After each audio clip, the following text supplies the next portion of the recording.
reference, so it's claimed, to a new world order run by anyone from either President Bush to Lucifer himself. Finally, this little trick. M-A-S-O-N. Letters that form both the square and compass of Masonry and the Star of David. More proof, some contend, of Masonic control of our economy and our government. These fears go back to the dawn of the Republic, and they become a political force after an event that takes place exactly 50 years after the signing of the Declaration. In 1826, Masonry finds itself implicated in a murder. William Morgan of New York is a Mason who boasts that he's about to publish a book revealing the Brotherhood's deepest secrets. He's also a notorious troublemaker, now in jail for petty theft. After his arrest, 3 strangers pay his bail, but they cart him away, and he's never seen again. His abductors were Masons. He was forced into a carriage and driven off, shouting, "Murder, murder." We don't know what happened after that. His body was never found. 6 men were tried, though none for murder, and their light sentences drew outrage when people found out that the prosecutor and many jurors were Masons. But whatever happened to Morgan, the following cover-up led the people to think that here is a secret government within our government. And so from this unauthorized event, a wave of anti-Masonry swept the country. As the hysteria multiplied, New York's 227 Masonic lodges dwindled to 41.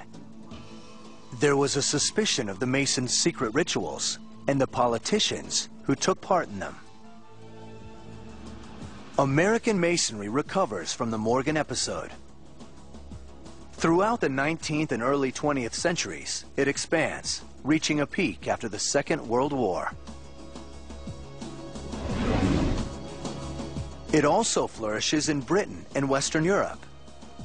But the eerie rituals and symbols continue to make Masonry a target for dictators and demagogues, popes and prelates, men jealous of their power and suspicious of their secrets. In America, Freemasonry no longer excites much interest. But some still insist that there is a network of godless conspirators bound to a death pledge who infiltrate the institutions that run the world. They're basically running a racket, right? They're racketeers, essentially. They're cutting corners. They're favoring each other. They basically think they made the country, it's theirs, and they're above government. They've basically appointed themselves, and people have to decide for themselves if they want that to continue. Beneath the conspiracies, behind the symbolism and secrecy,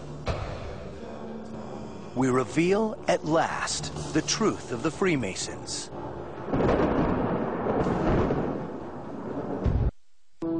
Or a shadow government, a harmless social club, or a satanic cult.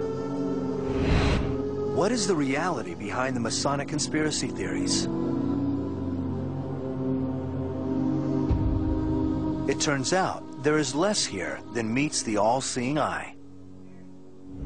If it were a secret society, many of us would not know about it. I mean, good heavens, we're in the Yellow Pages. We put bumper stickers on our car. Despite legends that suggest an ancient past, the Freemasons are a modern phenomenon. What began as stonecutter guilds in the Middle Ages evolved into progressive social clubs by the 18th century, and they employed the tools of the construction trade as metaphors for building a better society based on equality and moral conduct. Their knowledge of geometry and engineering makes them leading thinkers at a time of free thought and political change.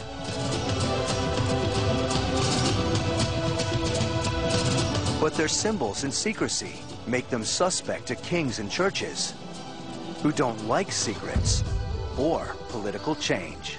Maybe they see this as part of a conspiracy and they're going to look for villains. And Freemasons make great villains. But in reality, their rituals are harmless and their symbols no more ominous than a company logo. Some symbols attributed to the Masons aren't Masonic at all, like the Great Seal of the United States. The all-seeing eye above the pyramid is not Masonic, nor were the people who selected it. A committee was formed by the Congress just after the Declaration of Independence was signed. The first three members were John Adams, Thomas Jefferson, and Benjamin Franklin. Only one of those three men was a Freemason, and that was Benjamin Franklin. Franklin suggested several designs, none of them involving an eye or a pyramid. Non-Masons chose that design. The pyramid is unfinished because it signifies a solid foundation for a country that's always a work in progress, under the eye of Providence. It doesn't refer to Egypt because Masons didn't build the pyramids. That's a myth. If the Great Seal were a symbol of America's founding Freemasons, it would have appeared on the dollar long before it did. In 1935, under President Franklin Roosevelt. Henry Wallace, Roosevelt's vice president, thought that the Great Seal was a Masonic emblem. And he suggested to Roosevelt, who both of them were Freemasons, that it would be nice to put this on the back of the dollar bill. The words Novus Ordo Seclorum do not mean New World Order, but rather a new order of the ages, referring to the first modern democracy. And as for the parlor trick of finding the word Mason on the Great Seal, that's all it is, a trick. Likewise for the satanic pentagram supposedly formed by the streets of Washington. There are some conspiracists that believe that the Freemasons made some kind of satanic symbol just north of the White House with a pentagram, but the pentagram's not even complete. Rhode Island Avenue doesn't go all the way to Connecticut. If we're so darn powerful, how come we couldn't make a complete star?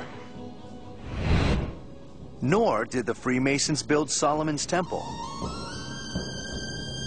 That's a story invented by the Scottish Rite Lodges. The temple's designer, Hiram Abiff, is mentioned in the Bible, but only briefly, and there's no account of his murder. It's a purely Masonic myth, and it's a Masonic myth that we can trace back quite a long way. So he's a personification of a belief system.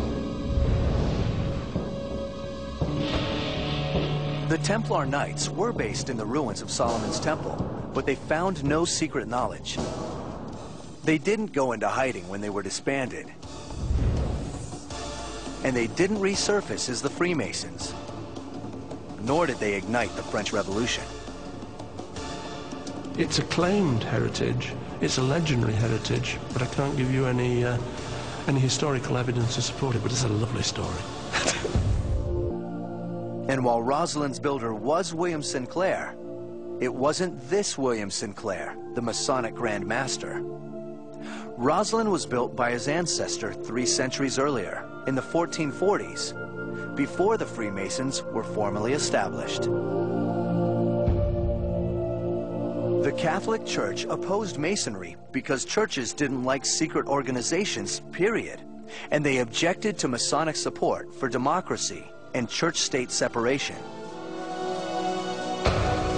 These ideas did, however, make them popular with America's founders. The whole American experiment is in part about separation of church and state. That at one time was a very radical notion. Among those radicals were those who threw the Boston Tea Party. But was it a Masonic plot? The Boston Tea Party was planned in the Green Dragon Tavern. Indeed, the Freemasons were involved, but so were the non-Masons. Every man that was in the tavern that evening was pressed into service. The group responsible was the Sons of Liberty, only some of whom were Masons. Only 9 of the 55 signers of the Declaration of Independence, and only 1 out of 3 American presidents are known Masons.